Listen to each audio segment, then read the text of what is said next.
Right sir. ఇదిలా ఉంటే ఇప్పుడు జగన్ పర్యటనలు అయితే ఎలాంటి వివాదాస్పదంగా మారుతున్నాయో మనం చూస్తున్నాం సార్. ముఖ్యంగా ఆయనకు Z+ సెక్యూరిటీ కూడా ఉన్నది. మరి ఆ సెక్యూరిటీని కల్పించడంలో భద్రతా లోపాలు ఎక్కడ జరుగుతున్నాయి, ప్రభుత్వమే అది కావాలని చేస్తుందని చెప్పేసి అటు వైసీపీ నేతలు కానీ వైసీపీ శ్రేణులు కానీ ఆరోపిస్తున్నారు.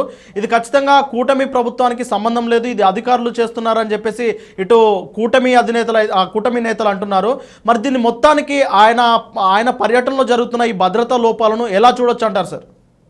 ప్రభుత్వ ఆలోచనలో ఉన్నటువంటి పొరపాటు ధోరణి జగన్మోహన్ రెడ్డి గారి భద్రతలో వైఫల్యాలకు కారణమవుతున్నాయి. ప్రభుత్వ ఆలోచన అంటున్నాను. ఇప్పుడు హోంమంత్రి గారు నంబర్ ఆఫ్ టైమ్స్ ప్రకటన చేశారు. హోంమంత్రి గారు మీడియా ముందుకు వచ్చి ఏం మాట్లాడతారు?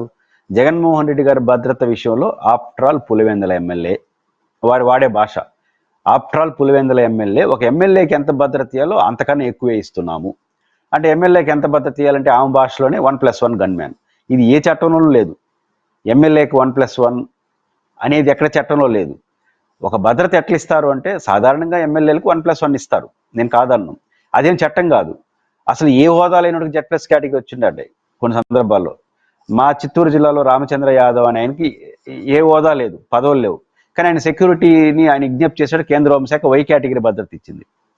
ఇప్పుడు రఘురామకృష్ణరాజు గారు కూడా Y కేటగిరీ భద్రత ఉంది, అప్పుడు ఎంపీగా ఉన్నారు.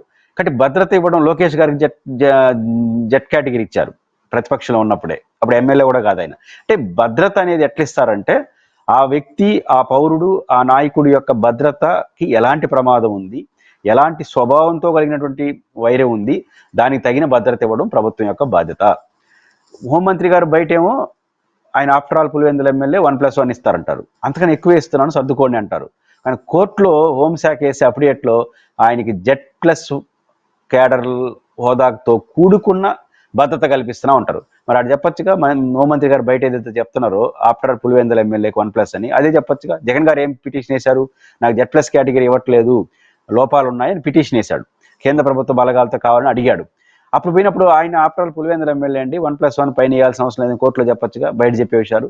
అంటే దీన్ని ఇక్కడ ఏంటంటే, ప్రభుత్వం ఇట్లాంటి వైఖరి మంచిది కాదు. ఒక వ్యక్తికి ఎవరికైనా సరే భద్రత కల్పించేటప్పుడు వాళ్ళ అవసరం ఏంటి, ఎలాంటి థ్రెట్ ఉంది, ఎలాంటి స్వభావం కలిగిన థ్రెట్ ఉంది, దానికి పరిష్కారం ఏంటి, ఇంటెలిజెన్స్ రిపోర్ట్ ఇస్తుంది, దాని ప్రకారం వెళ్ళిపోండి. నో డౌట్ జగన్మోహన్ రెడ్డి గారికి 2 కారణాలరీత్యా భద్రత కల్పించాలి. నెంబర్ 1 కారణం, ఆయన స్వభావరీత్యా, రాజకీయ నాయకుడు ఆయన స్వభావరీత్యా ఆయనకి స్ట్రాంగెస్ట్ లాయల్టీ లిస్ట్ ఉన్నారు, స్ట్రాంగెస్ట్ ఆపోనెంట్ ఉన్నారు. ఆయనకి స్ట్రాంగెస్ట్ శత్రువులు ఉన్నారు, స్ట్రాంగెస్ట్ మిత్రులు, అభిమానులు ఉన్నారు. ఇట్లాంటి వ్యక్తికి భద్రత అనేది ఎప్పుడు థ్రెట్ ఉంటుంది. కాబట్టి ఆయనకు ఆ రీత్యా భద్రత కల్పించాలి. 40% ఓటింగ్ కలిగినటువంటి సమాజానికి ఆయన ప్రతినిధి. ఓడిపోయి ఉండొచ్చు, 11 సీట్లే ఉండొచ్చు. మూడోది మాజీ ముఖ్యమంత్రి. కాబట్టి ఈ కారణాల రీత్యా జగన్మోహన్ రెడ్డి గారికి సఫిషియెంట్ భద్రత కల్పించాలి. మీరే చెప్పారు Z+ కేటగిరీ తరహా భద్రత ఇస్తున్నామని. దాన్ని స్ట్రెంథన్ చేసి ఇవ్వండి, అకౌంటబిలిటీకి ఇవ్వండి. మనం సతినపల్లి పోయే పర్యటనలో ఎంత డొల్లతనం కనపడింది, మన జరిగిన 1-2 చోట్ల ఎంత దొంగతనం జరిగింది, మన రాయలసీమలో అనంతపురం జిల్లాలో పర్యటనలో రాప్తాడులో ఎంత గందరగోళం జరిగింది. ఇవన్నీ చూసినప్పుడు ప్రతి సందర్భంలో జగన్మోహన్ రెడ్డి గారి భద్రత వైఫల్యం కనిపిస్తోంది.